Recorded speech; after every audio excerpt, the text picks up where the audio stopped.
শিশু রামিসা ধর্ষণ ও হত্যা মামলায় প্রধান আসামিদের সর্বোচ্চ শাস্তি ও ন্যায় বিচার চেয়েছেন বাবা আব্দুল হান্নান মোল্লা। সকালে ঢাকা মহানগর শিশু সহিংসতা দমন ট্রাইব্যুনালের বিচারক মশরুর সালেকিনের আদালতে এ মামলায় সাক্ষ্য গ্রহণ শুরুর আগে তিনি এই দাবি জানান। আজ আলোচিত এই মামলার সাক্ষ্য গ্রহণ শুরু হয়েছে। প্রথম দিন পরিবারের সদস্যরা সাক্ষ্য দেবেন। এছাড়াও আদালতে মামলার বিভিন্ন গুরুত্বপূর্ণ সাক্ষীরা সাক্ষ্য দেবেন। এদের মধ্যে রয়েছেন ম্যাজিস্ট্রেট, চিকিৎসক, আলামত সংগ্রহকারী কর্মকর্তা এবং স্থানীয় প্রতিবেশীরা। এদিকে সকাল 8:45টায় মামলার প্রধান আসামি সোহেল রানাকে ঢাকার কেন্দ্রীয় কারাগার কেরানীগঞ্জ থেকে আদালতে আনা হয়, আর তার স্ত্রী স্বপ্নাকে কাশিমপুর কারাগার থেকে নিয়ে আসা হয়। এর আগে সোমবার এই হত্যা মামলার অভিযোগ গঠনের আদেশ দেয় আদালত। গত 19 মে রাজধানীর পল্লবীতে শিশু রামিসাকে নির্মমভাবে হত্যা করা হয়। হত্যার আগে তাকে ধর্ষণের আলামত মিলেছে। শিশু রামিসা ধর্ষণ ও হত্যা মামলার খবর সংগ্রহে আদালতে রয়েছেন আমাদের সহকর্মী ইমতিয়াজ সনি। বাকি তথ্য জানাতে তিনি যুক্ত হচ্ছেন আমাদের সঙ্গে। সনি, মামলার বিচার কার্যক্রমের সর্বশেষ কি তথ্য রয়েছে আপনার কাছে একটু জানাবেন, আর আজ আসলে কারা কারা সাক্ষ্য দিচ্ছেন এ বিষয়ে শুনবো, এবং পরিবারের সদস্যরা আসলে কি বলছেন এই ব্যাপারেও একটু বলবেন আমাদের। লাবণী, এখন থেকে ঠিক 15 থেকে 20 মিনিট আগে কিন্তু শিশু সহিংসতা দমন ট্রাইব্যুনালে আসলে এই শিশু রামিসা হত্যাকাণ্ডের ধর্ষণ এবং হত্যাকাণ্ডের মামলার সাক্ষ্য গ্রহণ আজকে শুরু হয়েছে। তো এর আগে আজকে দিক থেকে আসলে আসামি সোহেল রানা এবং তার স্ত্রী স্বপ্না আক্তারকে কিন্তু এই আদালতের কারাগারখানায় আসলে তাদেরকে রাখা হয়েছিল। 10:30টার দিকে তাদেরকে এজলাসে উঠানো হয়। তো এরপরে হচ্ছে আমরা এখানে আসার পরে রামিসার বাবা হান্নান মোল্লা তিনিও আসেন এখানে। তিনি আনুষ্ঠানিকভাবে গণমাধ্যমে কথা বলেনি, কিন্তু আমাদেরকে জানিয়েছেন তিনি আসলে সর্বোচ্চ শাস্তি চান এবং তার কন্যা শিশু হত্যার ন্যায় বিচার চান। তিনি আমাদেরকে যেমনটা জানিয়েছেন। তো আজকে আমরা কোর্ট আদালত সূত্র থেকে জানতে পেরেছি এই মামলায় কিন্তু আসলে মোট 18 জন সাক্ষী সাক্ষ্য দিবেন। তো আজকে প্রথম সাক্ষী আসলে তার বাবা হান্নান মোল্লা নিজেই সাক্ষী দিয়ে শুরু করেছেন। তো এরপরে আসলে যারা সাক্ষী দেবেন তাদেরকে আমরা যতটুকু জানতে পেরেছি যে স্থানীয় যে প্রত্যক্ষদর্শী, অর্থাৎ তার পাশের বাসা কিংবা পাশের ফ্ল্যাট কিংবা তার নিচের ফ্ল্যাট কিংবা দারোয়ান, এই ধরনের প্রত্যক্ষদর্শী কয়েকজনের বক্তব্য সব মিলে আজকে আমরা জানতে পেরেছি যে 5 থেকে 6 জনের সাক্ষ্য গ্রহণ আজকে হবে। তো এই 6 জনের মধ্যে আবার এছাড়াও সাক্ষ্য গ্রহণ হিসেবে পুলিশের তদন্তকারী কর্মকর্তা থাকবে, যিনি সুরতহাল প্রতিবেদন করবেন ফরেন্সিকে, তিনি থাকবেন। তবে আজকে থাকবে কিনা সেটা এখনো নিশ্চিত না। তবে আজকে প্রত্যক্ষদর্শী এবং পরিবারের বাবা হিসেবে তিনি থাকবেন।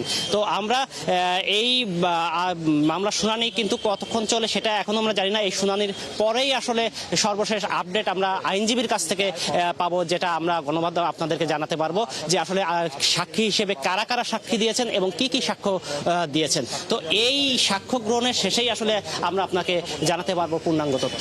তো সাক্ষ্য শুরু হয়েছে, এখনো এটা চলমান রয়েছে।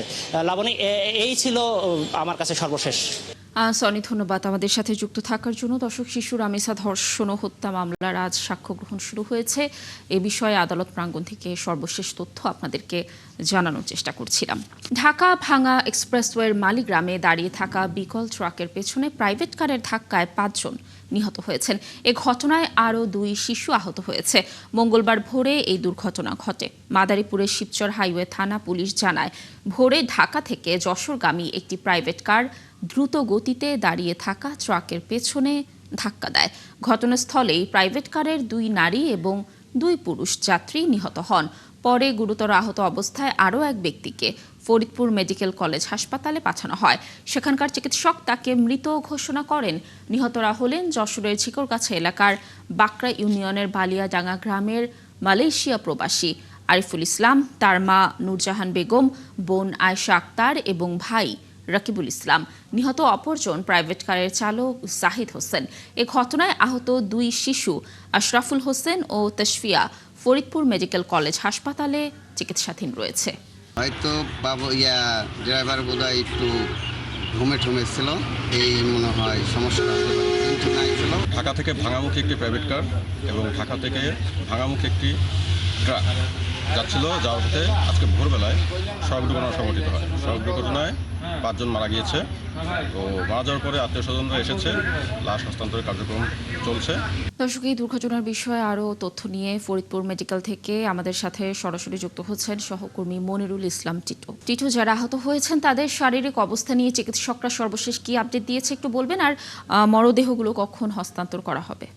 লাবরে, আপনি যেমনটি বলছিলেন যে আজকে সকালে কিন্তু ফরিদপুর ভাঙ্গা এবং ঢাকা এক্সপ্রেসওয়েতে সড়ক দুর্ঘটনায় 5 জনের মৃত্যু হয়েছে। এই 5 জনেরই কিন্তু সর্বশেষ পরিচয় নিশ্চিত করতে পেরেছেন পুলিশ। এদের বাড়ি যশোর জেলার, একজনের বাড়ি মনিরামপুরে, আর একজনের বাকি 4 জনের বাড়ি জিকরগাছা এলাকাতে। তো তাদের মধ্যে যে মারা গেছেন তার মধ্যে আরিফুল ইসলাম, যিনি দীর্ঘদিন ধরে মালয়েশিয়া প্রবাস জীবনে ছিলেন এবং সেখান থেকে দেশে ফিরছিলেন। গত রাতে ফ্লাইটে তিনি ফেরার পরে পরিবারের সদস্যদের নিয়ে গ্রামের বাড়ির উদ্দেশ্যে রওনা করেন। তো তার সাথে যারা ছিলেন তারা 2 জন ব্যতীত সবাই মারা গেছেন। তারা হলেন আরিফুলের মা নূরজাহান বেগম, বোন আয়েশা আক্তার এবং ভাই রাকিবুল ইসলাম। তো একই সাথে এই যে প্রাইভেট কারের যে চালক জাহিদ হোসেন, তার বাড়ি মনিরামপুরে, তিনিও কিন্তু মারা গেছেন। আমি কথা বলেছিলাম শিবচরের যে হাইওয়ে পুলিশ, সেই হাইওয়ে পুলিশের অফিসার ইনচার্জের সাথে, মোহাম্মদ মিজানুর রহমানের সাথে। তিনি বলছেন যে এরই মধ্যে তাদের যে স্বজনরা তারা কিন্তু আসতে শুরু করেছে। কয়েকজন এরই মধ্যে এসে গেছেন এবং তাদের কাছেই মরদেহ হস্তান্তর করা হবে। 4টি মরদেহ রয়েছে হাইওয়ে পুলিশের থানায় এবং একটি মরদেহ রয়েছে, আমরা যে জরুরি বিভাগের ছবি দেখছি ফরিদপুর মেডিকেল কলেজ হাসপাতালের এখানে। এই 5 জনের মরদেহ হস্তান্তর করা হবে। একই সাথে যে 2 শিশু, অর্থাৎ প্রবাসী আরিফুল ইসলামের ভাগ্নে এবং ভাগ্নি, 2 শিশু এখন পর্যন্ত চিকিৎসাধীন রয়েছেন ফরিদপুর মেডিকেল কলেজ হাসপাতালে। তবে চিকিৎসকরা বলছেন যে তারা শঙ্কামুক্ত, যদিও একাধিক স্থানে আঘাত পেয়ে ক্ষতের শিকার হয়েছেন শিশু আশরাফুল হোসেন। তো পুলিশ বলছে যে খুব অল্প সময়ের মধ্যেই হয়তো মরদেহগুলো হস্তান্তর করা হবে। তবে এই দুর্ঘটনার কারণ হিসেবে তারা যেটি বলছেন যে খুব ভোরের দিকে যখন ফিরছিলেন চালক, তখন কিছুটা তন্দ্রাচ্ছন্ন ছিলেন, আর যে কারণে এই দাঁড়িয়ে থাকা ট্রাকটির অবস্থান বুঝতে না পেরে সজোরে গিয়ে আঘাত করে। লাবণী, টিটু, ধন্যবাদ আমাদের সাথে যুক্ত থাকার জন্য। নিশ্চয়ই আমরা এই দুর্ঘটনার আরও তথ্য পরবর্তী সংবাদ সংযোগগুলোতে আপনার মাধ্যমে দর্শকদেরকে জানানোর চেষ্টা করব। দর্শক, প্রবাসী কল্যাণ মন্ত্রণালয় এই মুহূর্তে সাংবাদিকদের সাথে কথা বলছেন প্রবাসী কল্যাণ মন্ত্রী। আমরা সরাসরি চলে যাব সেখানে শহরে। কিন্তু এখানে এসে যে অবস্থায় আমরা দেখছি, সেখান থেকে বেরিয়ে আসা এবং এটাকে একটা মেনে নিতে গেলে একটু সময়ের প্রয়োজন আছে। আশা করি আমরা আমাদের মন্ত্রণালয়টাকেও ঢেলে সাজাতে হবে, কারণ এখানের মধ্যেও আমাদের আগের অনেক কিছু আছে। তো আমাদেরকে আসলে সময় দিতে হবে, আমাকেও বুঝারও। আর তার মধ্যে দিয়ে আমরা আমাদের যে টিম এখানে কাজ করেছি, আমরা আশা করতেছি যে আগামী 6 মাসের মধ্যে আপনারাও একটা দৃশ্যমান একটা পরিবর্তন, এবং যেটা এদেশের মানুষের দীর্ঘদিনের প্রত্যাশা এবং আমাদের নির্বাচনী ইশতেহার অনুযায়ী আমরা মানুষের কাছে যে আমাদের প্রত্যাশা, সেটা পালনে আপনার চেষ্টা করতেছি। এই জন্য আপনাদেরকে কষ্ট দেওয়া। আর আমি আমার সহকর্মী যারা আছে, আমরা সবাইকে নিয়ে আমার মন্ত্রণালয়, আমরা এখন পুরোপুরি আমরা মানে আপনাদের সহযোগিতা চাই, আর আমরা কাজ শুরু করলাম ইনশাআল্লাহ। দর্শক, কথা বলছিলেন সাংবাদিকদের সাথে প্রবাসী কল্যাণ ও বৈদেশিক কর্মসংস্থান মন্ত্রী। আমরা যুক্ত ছিলাম তার বক্তব্যে। দর্শক, গতকাল থেকে ইসলামী ব্যাংকের নতুন মহাপরিচালক নিয়োগের পর সেখানে আন্দোলন অব্যাহত রেখেছে কর্মচারীরা। এই আন্দোলন আজও অব্যাহত রয়েছে এবং সেখানে গতকালও পুলিশি পাহারা ছিল। আজও সেখানকার সর্বশেষ তথ্য আমাদেরকে জানাবেন আমাদের সহকর্মী অনুপ অধিকারী তরুণ। আমরা যুক্ত হব তার সাথে। তরুণ নিশ্চয়ই শুনতে পাচ্ছেন আমাকে। গতকাল আমরা দর্শকদেরকে যেমনটি জানিয়েছি যে পুলিশি পাহারা ছিল এবং পুলিশদের সাথে একটি ধাওয়া পাল্টা ধাওয়া হয়েছিল কর্মকর্তা কর্মচারীদের। আজ সেখানকার পরিস্থিতি কেমন দেখছেন? কিছুটা স্বাভাবিক রয়েছে কিনা এবং নতুন কোনো সিদ্ধান্ত হয়েছে কিনা একটু জানবো আপনার কাছে। লাবণী, ইসলামী ব্যাংকের সাধারণ গ্রাহক পরিষদের ব্যানারে গতকালকেই তারা ইসলামী ব্যাংকের যে নতুন চেয়ারম্যান নিয়োগ করা হয়েছে খুরশিদ আলমকে, সেই তার নিয়োগ বাতিলের দাবিতে তারা গতকাল রাস্তায় নেমেছিলেন। আজকে একই দাবিতে তারা রাস্তায় নেমেছেন। রাস্তায় বলতে একদম ইসলামী ব্যাংকের সামনে মতিঝিলে তারা মানববন্ধন করছে এবং সেখানে তারা বলছেন যে খুরশিদ আলমকে ইসলামী ব্যাংকের নতুন চেয়ারম্যান হিসেবে নিয়োগ দিয়েছে সেই নিয়োগটা তারা মানছেন না এবং তারা বলছেন এই নিয়োগ প্রক্রিয়া বাতিল করতে হবে। আরেকটি বিষয় যে পট পরিবর্তনের পরে ওমর ফারুক নামে একজনকে ইসলামী ব্যাংকের এমডি হিসেবে নিয়োগ দেওয়া হয়েছিল। তারা বলছে যে সে ওমর ফারুক গতকাল রাতেই পদত্যাগ করেছে, ওমর ফারুকের আবার স্বপদে বহাল করতে হবে। তারা মোট 5টি দাবি এখানে উপস্থাপন করছে এবং আরেকটি বিষয় বলছে যে তারা জানতে পেরেছে এই খুরশিদ আলম ইসলামী ব্যাংকের যিনি চেয়ারম্যান হিসেবে যাকে নিয়োগ দেওয়া হয়েছে তিনি বিতর্কিত ব্যবসায়ী এস আলম তার লোক। তারা বলছে যে এস আলম যেন কোনোভাবেই ফিরে আসতে না পারে। তারা শঙ্কা করছে খুরশিদ আলম যদি ইসলামী ব্যাংকের চেয়ারম্যান হন তাহলে হয়তো পরোক্ষভাবে এস আলমই এই ব্যাংকের আবার নিয়ন্ত্রণ নিবে। আরেকটা বিষয় তারা বলছে আমানত এই অবস্থায় যদি হয় তাহলে তাদের যে আমানত আছে ইসলামী ব্যাংকে সে আমানত সুরক্ষিত থাকবে না, এই আশঙ্কা করছে। আরেকটা বিষয় তারা গভর্নরের পদত্যাগ দাবি করেছে এবং আপনি জানেন যে গতকাল তারা যখন এই মানববন্ধনে অংশ নিয়েছিলেন তখন পুলিশের জল কামান টিয়ার সেলে তাদেরকে প্রথমে ছত্রভঙ্গ করে দেওয়া হয়, পরে তারা আবার রাস্তায় নেমেছিলেন এবং 5 দফা দাবি করেছিলেন। আজকেও তারা তাদের যে 5 দফা দাবি সেই 5 দফা দাবিতে তারা অনড় আছে। আরেকটি বিষয়, কালকে ঠিক দুপুর 2:30টায় ইসলামী ব্যাংকের যিনি নতুন চেয়ারম্যান খুরশিদ আলম তার এই ইসলামী ব্যাংকে আসার কথা ছিল কিন্তু তিনি এই অবরোধের কারণে আসতে পারেননি। এ কারণে রাতে আমরা দেখলাম পরিচালনা পরিষদ বৈঠক করেছে এবং সেই বৈঠকে এমডি ওমর ফারুকের যে পদত্যাগপত্র দেওয়া ছিল সেই পদত্যাগপত্র গৃহীত হয়েছে। তাদের একটাই দাবি যে মূল দাবি যেটা যে এই ব্যাংকে যেন খুরশিদ আলম কোনোভাবে ফিরে আসতে না পারে। এবং আরেকটা বিষয় আমরা এই বিষয়টা নিয়ে বাংলাদেশ ব্যাংকের সঙ্গে কথা বলেছি। বাংলাদেশ ব্যাংক মুখপাত্র যেটি বলেছেন যে খুরশিদ আলম একজন যোগ্য চেয়ারম্যান হবেন এবং তারা যে সিদ্ধান্ত নিয়েছেন সেই সিদ্ধান্ত আসলে সঠিক, সেই সিদ্ধান্ত থেকে তারা সরে আসবে না। আন্দোলনকারীদের সাথে আমরা একটু কথা বলতে চাই। এই যে আপনারা যে রাস্তায় দাঁড়িয়েছেন আসলে আপনারা মূল কি বিষয় চান? মূল বিষয়টা হচ্ছে আমরা যে আমানত রাখছি এই আমানতগুলো যাতে থাকে, স্থিতি থাকে, যাতে এখান থেকে টাকা পাচার না হয় বিদেশে। মূল আমাদের দাবি এইগুলা। যেমন আমি গ্রান্ট ব্যাংকে চাকরি করে পেনশনে আসছি, পেনশনে আসার পরে 96 লক্ষ টাকা পাইছি, পুরো টাকাই এখানে 35 লক্ষ টাকার এফডিআর রাখছি। এরপরে এই এফডিআর এখন ভাঙতে গেলে 2,41,000 টাকা লস দেওয়া লাগে আমার। এই যে এখন যিনি চেয়ারম্যান হিসেবে যোগ দিলেন খুরশিদ আলম, তাকে নিয়েই তো আপনাদের আপত্তি নাকি? আপত্তি তাকে নিয়েই, কারণ সে তো 5ই আগস্টের পরে সে তো শিয়ালের কাছে মুরগি বাগা দেওয়া যায় না, বুঝতে পারছেন? সে দূষক, সে একবার দুর্নীতি করে বাংলাদেশ ব্যাংক থেকে বিতাড়িত হয়েছে, তাকে আবার এখানে ইসলামী ব্যাংকের চেয়ারম্যান বানানো হবে, এটা আমরা গ্রাহক হিসেবে তাকে মানতে বাধ্য না। আবার আপনারা বলছেন ওমর ফারুক যিনি এমডি ছিলেন, আপনারা চান তারা আবার ফিরে আসুক? অবশ্যই উনি আবার ফিরে আসুক। ওমর ফারুক খান উনি ফিরে আসুক, ওনাকে আবার পুনর্বহাল দাও, এটা আমাদের আবেদন। উনি ফিরে আসলে কি ব্যাংকের অবস্থা ভালো হবে? অবশ্যই হবে, ইনশাআল্লাহ অবশ্যই হবে। আমরা নিরাপদ থাকবো, তার আন্ডারে আমরা নিরাপদ থাকবো, নচেত আমরা নিরাপদ না। এমনই আসলে যারা আমানতকারী তাদের কথা শুনছিলেন, তারা বলছেন যে এই তাদের যে 5 দফা দাবি সেই দাবি বাস্তবায়ন না হলে তাদের যে শান্তিপূর্ণ মানববন্ধন সেই মানববন্ধন চলবেই। তবে কালকে যে পুলিশের সাজোয়া যান টান আমরা দেখেছিলাম সেটা কিন্তু আজকে নেই। সব মিলে এটাই এখানকার সর্বশেষ পরিস্থিতি ছিল। লাবণী, তরুণ ধন্যবাদ আমাদের সাথে যুক্ত থাকার জন্য। দর্শক, আমাদের সহকর্মী যেমনটি জানাচ্ছিলেন যে আজ তারা শান্তিপূর্ণ মানববন্ধন করছেন কর্মীরা এবং তাদের 5 দফা দাবি রয়েছে এবং সেই 5 দফার জন্যই আসলে তাদের এই আন্দোলন চলছে। বড় ধরনের কোনো ঝামেলা ও ভোগান্তি ছাড়াই ঈদের ছুটি শেষে রেলপথে রাজধানীতে ফিরছে নগরবাসী। ফিরতি পথে কিছুটা ভিড় থাকলেও ঈদযাত্রা স্বস্তির ছিল বলে জানিয়েছেন যাত্রীরা। মঙ্গলবার সকাল থেকে রাজধানীর কমলাপুর রেল স্টেশনে ছিল কর্মস্থলে ফেরা মানুষের উপস্থিতি। প্রিয়জনের সাথে ঈদ কাটিয়ে ফেরা নগরবাসীরা জানালেন ঈদের ফিরতি রেল যাত্রায় বড় কোনো ঝামেলা হয়নি, তবে চাপ বেশি থাকায় দূরপাল্লার ট্রেনগুলো যাত্রীদের নিরাপত্তার কথা বিবেচনা করে স্টেশনে বিরতির সময় কিছুটা বাড়িয়েছে।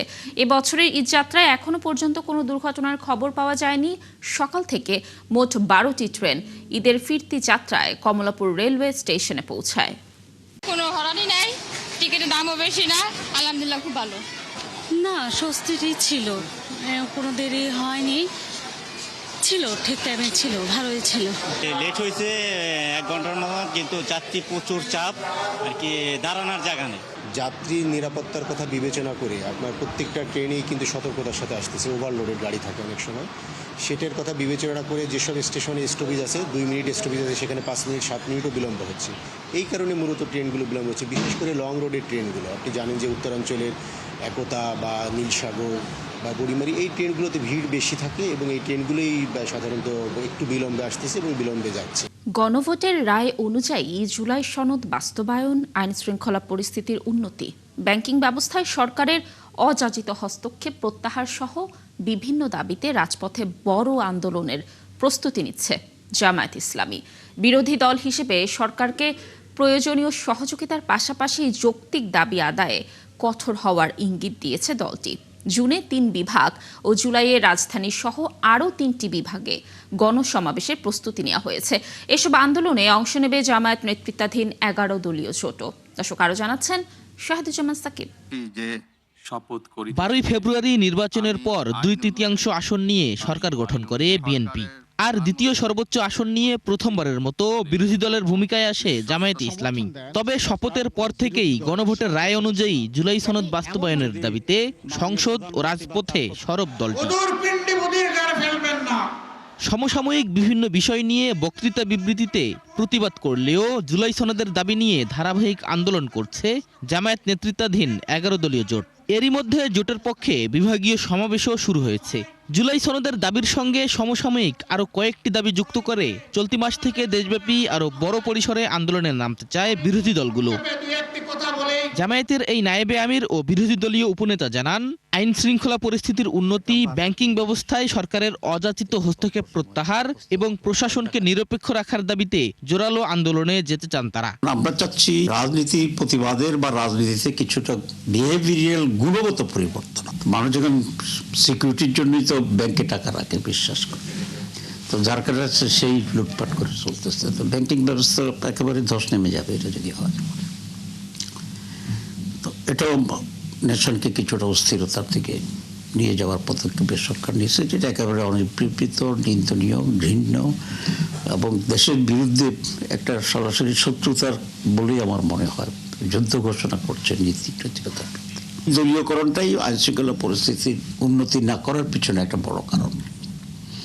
কারণ আপনার লোক বসেছেন, আপনার লোক সে কিছু করছে না, আপনি তার উপর শাস্তি দিতে পারাটা তো অনেক কঠিন। স্থানীয় সরকার নির্বাচনে 11 দলের কোনো জোট না থাকলেও চলতি মাসে শুরু হওয়া আন্দোলনে সব দলের অংশ, এবং সেখানে আমরা আন্দোলন এবং জাতীয় নির্বাচন আর জিতলে সরকার গঠন, এই 3টে মূলনীতির ভিত্তিতে কিন্তু আমরা ঐক্যবদ্ধ হয়েছি। জাতীয় নির্বাচনের জন্য জোট, আর স্থানীয় নির্বাচনের জন্য যেখানে যেখানে সম্ভব হবে আর যেখানে নাইলে ইন্ডিপেন্ডেন্টলি কাজ করা। তো এটা আমরা আইডিয়াটা দেওয়ার চেষ্টা করছি এবং তারা অনেকেই মোটামুটি কনভিন্সড আছে। ঠিক আছে, জুনে চট্টগ্রাম, খুলনা ও ময়মনসিংহ বিভাগে এবং জুলাইয়ে রংপুর, সিলেট ও বরিশাল সহ ঢাকায় বড় গণসমাবেশের পরিকল্পনা রয়েছে জামায়াতের। আমরা আরেকটু ভয়েস রেজ করবার, শক্ত করে ভয়েস রেজ। শাহিদুজ্জামান সাকিব, 71, ঢাকা। উন্নয়নশীল দেশগুলো থেকে অর্থ পাচারের কারণে উন্নয়ন বাধাগ্রস্ত হচ্ছে। আন্তর্জাতিক সহযোগিতার মাধ্যমে এই সমস্যার সমাধান করা উচিত বলে মন্তব্য করেছেন জাতিসংঘ মহাসচিবের মুখপাত্র স্টিফেন ডুজারিক। সোমবার নিউ ইয়র্কে স্থানীয় সময় দুপুরে আয়োজিত সংবাদ সম্মেলনে 71 টিভির প্রশ্নের জবাবে এই মন্তব্য করেন তিনি। অন্যদিকে জুলাই অভ্যুত্থানে হত্যাকাণ্ডের সংখ্যা নিয়ে নিজেদের অবস্থানের কথা আবারও স্পষ্ট করেন ডুজারিক। আরও জানাচ্ছেন সুফিয়ান ফারাবি। ব্রিটেনে দুর্নীতির অভিযোগে বাংলাদেশিদের 250 মিলিয়ন পাউন্ডের সমপরিমাণ সম্পদ জব্দ করেছে সরকার। অন্যদিকে অর্থ পাচার নিয়ে সবচেয়ে বেশি আলোচনায় থাকা ব্যবসায়ী গ্রুপ এস আলমের 8 বিলিয়ন ইউরো জব্দ করেছে সাইপ্রাসের একটি আদালত।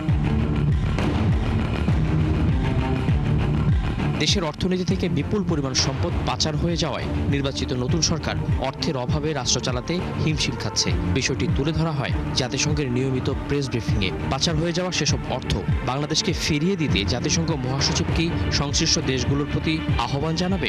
এমন প্রশ্নের জবাবে মুখপাত্র স্টিফেন ডুজারিক বলেন, অর্থ পাচারের কারণে সদস্য রাষ্ট্রগুলোর উন্নয়ন বাধাগ্রস্ত হচ্ছে। আন্তর্জাতিক সহযোগিতা বাড়ানোর মাধ্যমে এই সমস্যার সমাধান সম্ভব। Illicit gains having flown out of various member states is a very important one. It's one that impedes development, and we encourage international cooperation to ensure that monies that belong to peoples are returned to those countries. এদিকে জুলাই গণঅভ্যুত্থানে যেসব হত্যাকাণ্ড হয়েছে তা নিয়ে জাতিসংঘের মানবাধিকার অফিসের প্রতিবেদনটি ভুয়া দাবি করে চিঠি দেওয়ার গুঞ্জন শোনা যাচ্ছে। কিন্তু মহাসচিবের মুখপাত্র বললেন, মানবাধিকার অফিসের প্রতিবেদনের উপর প্রশ্ন তোলার কোনো কারণ দেখেন না তারা। The report was issued by our colleagues in the Human Rights Office, and we have no reason to question it. নিয়মিত এই সংবাদ সম্মেলনে আসন্ন জাতিসংঘের প্রেসিডেন্ট নির্বাচন নিয়েও প্রশ্নোত্তর পর্ব চলে। সুফিয়ান ফারাবি, একাত্তর, ঢাকা।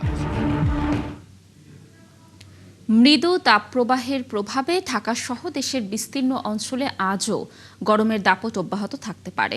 একই সঙ্গে দিনের তাপমাত্রাও প্রায় অপরিবর্তিত থাকার সম্ভাবনা রয়েছে।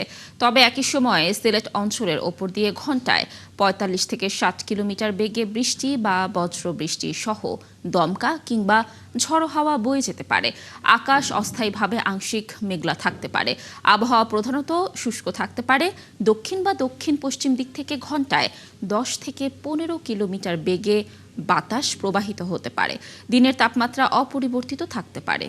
দর্শক, আবহাওয়ার আরও খবর জানাতে যুক্ত হচ্ছেন আমাদের সহকর্মী ফারজানা আক্তার। ফারজানা, আমরা দর্শকদেরকে যেমনটি জানাচ্ছিলাম যে বেশ তো গরমের দাপট পড়েছে। এই গরমের দাপট আসলে আর কতদিন থাকতে পারে? আবহাওয়া অফিস কোনো তথ্য দিয়েছে কিনা এবং বৃষ্টি হওয়ার আদৌ কোনো সম্ভাবনা রয়েছে কিনা? লাবণী, আমি এই মুহূর্তে আবহাওয়া অফিসে আছি এবং এই কয়েকদিন ধরে যে গরম পড়ছে এবং বৃষ্টি কবে নাগাদ হতে পারে সেই বিষয়ে খবরাখবর রাখতে আমরা এখন কথা বলবো আবহাওয়াবিদ ডক্টর বজলুর রশিদের সাথে। আমরা তার সাথে কথা বলছি। জি, আপনি জানাবেন যে আসলে কবে নাগাদ বৃষ্টি হতে পারে এবং এই যে তাপপ্রবাহ চলছে এটি কতদিন নাগাদ থাকতে পারে? যেটা হচ্ছে যে চলমান তাপপ্রবাহ রয়েছে মোটামুটি 5টা ডিভিশন রয়েছে, যেমন রাজশাহী, রংপুর, বরিশাল, খুলনা এবং ঢাকা বিভাগে অধিকাংশ জায়গাতে রয়েছে। এই তাপপ্রবাহ হচ্ছে মৃদু আকারের তাপপ্রবাহ, কিন্তু এখানে যেহেতু হিউমিডিটি অনেক বেশি, এই জন্য মানুষের ভিতরে গরমে অসুস্থ বোধ অনেকটা বেশি। এবং এই চলমান তাপপ্রবাহ আরও আগামী 2 থেকে 3 দিন কন্টিনিউ করবে, কারণ যেহেতু আপনার মৌসুমী বায়ু হয়তো 2-3 দিন পরে টেকনাফ কোস্টে চলে আসবে, আর সেক্ষেত্রে গ্র্যাজুয়ালি মনসুন অনসেটের সাথে সাথে তাপমাত্রা কমবে। যেহেতু আপনার এখনও 2-3 দিন দেরি আছে, সেক্ষেত্রে দেখা যাচ্ছে যে এখন কিছুটা বৃষ্টি হলেও সেই বৃষ্টিটা হবে আপনার বিশেষ করে আমরা সিলেট, চট্টগ্রাম এবং ঢাকার কিছু অংশ বৃষ্টি হওয়ার সম্ভাবনা রয়েছে আজকে। তবে বাদবাকি জায়গায় তেমন বৃষ্টির সম্ভাবনা নেই। এই জন্যে দেশের মেজর পার্টে তাপ বেশি থাকবে, 35 থেকে 36-37 ডিগ্রি তাপমাত্রা থাকবে। যেহেতু আপনার অনেক হিউমিডিটি রয়েছে এবং হিউমিডিটি থাকার কারণে মানুষের ভিতরে এই অস্বস্তি বোধ এটা আগামী আরও 2-3 দিন কন্টিনিউ করবে। এখন যেহেতু জুন মাস চলছে, বর্ষাকালের যে বৃষ্টি সেই বৃষ্টিটা কবে নাগাদ শুরু হতে পারে? জি, যেহেতু আপনার জুন মাস বেসিক্যালি বাংলাদেশে জুনের ফার্স্ট উইক থেকে সেকেন্ড উইকে বর্ষা সেট হয়, অনেক সময় আগেও সেট হয়। এই বছর দেখা যাচ্ছে যে বর্ষা কিছুটা ডিলে হতে পারে, অথবা বর্ষা যখন সেট হবে এটা অনেক দুর্বল হয়ে সেট হতে পারে। সেক্ষেত্রে আমরা আশা করি যে 10 থেকে 12 তারিখের ভিতরে সারা বাংলাদেশে হয়তো বর্ষা সেট হওয়ার সম্ভাবনা রয়েছে। ধন্যবাদ আপনাকে। কানিজ, যেমনটি শুনছিলেন, এই যে গরম পড়ছে এটি কিন্তু আরও 2-3 দিন অব্যাহত থাকতে পারে, এরপর বৃষ্টি শুরু হতে পারে এবং 10 থেকে 12 তারিখের পর ধারণা করা হচ্ছে, আবহাওয়া অফিস বলছে জুন মাসে যে বর্ষাকালে যে বৃষ্টি সেটি শুরু হলে তাপমাত্রা তখন আরও কমে যেতে পারে। কানিজ, ফারজানা, ধন্যবাদ আমাদের সাথে যুক্ত থাকার জন্য। দর্শক, যেমনটি বলছিলাম যে ঢাকা সহ দেশের বিস্তীর্ণ অঞ্চলে গরমের দাপট কিছুটা বেড়েছে। আবহাওয়া অফিস থেকে আবহাওয়ার সর্বশেষ আপডেট জানানোর চেষ্টা করছিলাম। বাগেরহাটের ঐতিহাসিক খান জাহান আলী রহমতুল্লাহির মাজারের পাশের দিঘিতে কুমিরে টেনে নিয়ে যাওয়া নিখোঁজ শিশু ফাতেমার মরদেহ উদ্ধার করা হয়েছে। মঙ্গলবার ভোরে মাজারের খাদেমরা শিশুটির মরদেহ উদ্ধার করে। এর আগে সোমবার রাত 8:30টার দিকে মাজারের মহিলা ঘাট এলাকায় এই ঘটনা ঘটে। প্রত্যক্ষদর্শীরা জানান, মাজারে থাকা এক বুদ্ধি প্রতিবন্ধীর মেয়ে ফাতেমা গোসল করার সময় হঠাৎ একটি কুমির শিশুটিকে টেনে পানির নিচে নিয়ে যায়। খবর পেয়ে ফায়ার সার্ভিস ও মাজারের পক্ষ থেকে উদ্ধার অভিযান শুরু করা হয়। ঘাটে চলে গেছে গোসল করতে যাওয়ার পরে এর মধ্যে ঝাপাঝাপি করেছে কত সময়, এটা তো আমরা কখনো দেখিও না, জানিও না। যখন কুমিরি ধরেছে তখন ওর মা আর কি চিল্লাপাল্লা করতেছে, আর ওই ফতে আর কি চিল্লে উঠেছে যে ও মা আমার কুমিরি ধরেছে। পুলিশ সুপার মহোদয় গতকালকে তারাও এখানে পুলিশের তৎপরতা ছিল, উপস্থিত ছিলেন।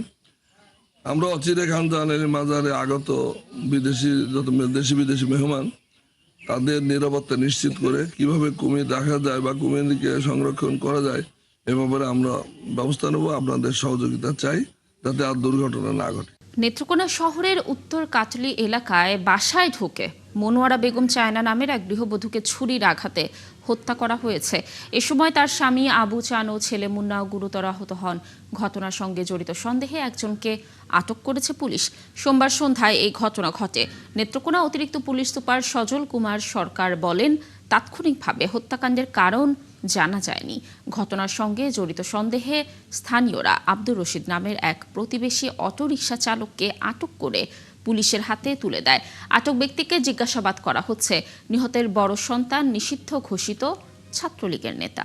ফেনীর ছাগলনাইয়া পৌরসভার বিভিন্ন এলাকায় অপসারণ হয়নি কোরবানির পশুর বর্জ্য। এতে তীব্র দুর্গন্ধ ও পরিবেশ দূষণে চরম দুর্ভোগে পড়েছেন পৌরবাসী। স্থানীয়দের অভিযোগ, পৌর কর্তৃপক্ষের উদাসীনতায় জনস্বাস্থ্য ঝুঁকির মুখে পড়েছে। আর পৌর কর্তৃপক্ষ বলছে, ময়লার গাড়ি বিকল হয়ে যাওয়ায় বর্জ্য অপসারণে দেরি হচ্ছে। নুরুজ্জামান সুমনের তথ্য ও ছবিতে প্রতিবেদন। কোরবানির 5 দিন পেরিয়ে গেলেও এখনো রাস্তায় পড়ে আছে বর্জ্য। তীব্র দুর্গন্ধ নিয়েই চলাচল করতে হচ্ছে পথচারীদের। ফেনীর ছাগলনাইয়া পৌরসভার প্রধান সড়ক ও আবাসিক এলাকাগুলোর বর্জ্য অপসারণ করেনি পৌর কর্তৃপক্ষ। এতে অনেক এলাকায় ড্রেনেজ ব্যবস্থাও ব্যাহত হচ্ছে। ভুক্তভোগীরা বলছেন, বর্জ্য পচে দুর্গন্ধ প্রকট হয়েছে। যাতায়াত করতে গিয়ে মানুষকে পড়তে হচ্ছে ভোগান্তিতে। পর্যন্ত আমরা দোকানের আশপাশেও আসতে পারতেছি না, এটা গন্ধে এবং কি পোকামাকড়গুলো দোকানের ভিতরে ঢুকতেছে।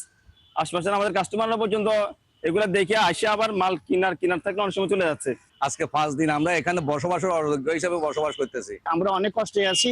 তো দয়া করে এখানে যারা দায়িত্বশীল আছে, দায়িত্বমান যারাই আছে, তারা এটার প্রতি তারা একটু নজর দেন। পরিচ্ছন্নতা কর্মীরা বলছেন, ময়লা সরানোর এক্সকেভেটর নষ্ট হয়ে যাওয়ায় তাদের কষ্ট বেড়েছে। ঈদের দিন কাজ করেনি মানুষ, আমরা কাজ করছি সারা রাত করার পর এখানে কাজরা আবার আমাদের এক্সকেভেটরটা সানলাইটে নষ্ট হয়ে গেছে, যার কারণে আমরা কাজ করতে পারতেছি না। আর পৌর কর্তৃপক্ষ বলছে, জনবল সংকট ও ময়লার গাড়ি বিকল হয়ে যাওয়ায় নির্ধারিত সময়ে বর্জ্য অপসারণ সম্ভব হয়নি। এক্সকেভেটরটা নষ্ট হওয়ায় পার্টস চট্টগ্রাম থেকে আনতে হইতেছে, সারাইতেছি আজকে থেকে। আর অতিরিক্ত লেবার দিয়ে আমরা কাজ চালাই নিতেছি। যদি অতিরিক্ত লেবার দিয়ে কাজ চালাই নিতাম তাহলে ময়লা আবর্জনা স্তূপ হয়ে যেত, রাস্তা ব্লক হয়ে যেত। কাজ চলমান আছে, আমরা লোক দিয়ে, মেশিন নষ্ট আছে, গাড়ি নষ্ট, লোক দিয়ে আমরা অপসারণের কাজ চলমান আছে। কর্তৃপক্ষ দ্রুত বর্জ্য অপসারণ না করলে পরিবেশ দূষণের পাশাপাশি জনস্বাস্থ্য ঝুঁকি আরো বাড়তে পারে বলে আশঙ্কা পৌরবাসীর। শান্তা ইসলাম, ৭১। ঈদুল আজহার ছুটিতে দর্শনার্থীদের পদচারণায় মুখর হয়ে উঠেছে জামালপুরের সরিষাবাড়ী উপজেলার যমুনা নদীর তীরবর্তী পিংনা সানসেট পয়েন্ট। ঈদের দিন বিকেল থেকে শুরু হওয়া মানুষের ঢল এখনও চলছে। আশপাশের বিভিন্ন এলাকা ছাড়াও দূর দূরান্ত থেকে আসা দর্শনার্থীদের উপস্থিতিতে পুরো এলাকা পরিণত হয়েছে মিলন মেলায়। মমিনুল ইসলাম কিসমতের তথ্য ও ছবিতে প্রতিবেদন। পিংনা সানসেট পয়েন্টের প্রধান আকর্ষণ যমুনার বিস্তীর্ণ জলরাশির বুকে মনোমুগ্ধকর সূর্যাস্ত। গোধূলির লাল আভায় নদীর বুক রঙিন হয়ে ওঠার নয়নাভিরাম দৃশ্য উপভোগ। নদীতে ছোট বড় নৌকায় ভ্রমণ করছেন অনেকে। কেউ যাচ্ছেন নদীর বুকে জেগে ওঠা চড়ে, আবার কেউ ব্যস্ত সময় পার করছেন প্রিয় মুহূর্তগুলো ক্যামেরাবন্দি করতে। নৌকা ভ্রমণ করছি, আসছি নৌকার এখন চড়ে আসছি, অনুভূতিটা অন্যরকম। আত্মীয় স্বজন নিয়ে আসছে এখানে, বিনোদনের জন্য আসছে আমরা। এই জায়গাটা অনেক ভালো লাগছে আমাদের, ঈদের সময় ঘুরতে আসলাম বন্ধু বান্ধব মিলে। এদিকে দর্শনার্থীদের নিরাপত্তায় স্থানীয়দের সহযোগিতায় নেওয়া হয়েছে বিভিন্ন ব্যবস্থা। যে কোনো অপ্রীতিকর ঘটনা এড়াতে কাজ করছে স্বেচ্ছাসেবক দল। বর্তমানে আমাদের জামালপুর জেলার মধ্যে সবচাইতে ভাইরাল যে জায়গাটা এবং সুন্দর মনোরম পরিবেশের একটা জায়গা হলো পিংনা সানসেট পয়েন্ট। আর এই জায়গাটার সবচেয়ে বিশেষত্ব হলো এই জায়গা নিরাপত্তার ব্যাপারে এই এলাকার মানুষ সবচেয়ে বেশি সচেতন। এখানে কোনো গন্ডগোল নেই, কোনো হাঙ্গামা নেই, কোনো উচ্ছৃঙ্খলতা নেই। এই জায়গায় মানুষ নিরাপদভাবে ভ্রমণ করতে পারে। স্থানীয়রা বলছেন, প্রকৃতির স্নিগ্ধ ছোঁয়ায় ঈদ আনন্দে নতুন মাত্রা যোগ করেছে এই পিংনা সানসেট পয়েন্ট। শাকিলা সিথি, ৭১। দর্শক, চলছে সংবাদ সংযোগ। সরাসরি সংবাদ অনুষ্ঠান দেখতে চোখ রাখুন ৭১-এর ফেসবুক পেজে এবং সাবস্ক্রাইব করুন ৭১-এর ইউটিউব চ্যানেল। ৭১-এর সাথেই থাকুন।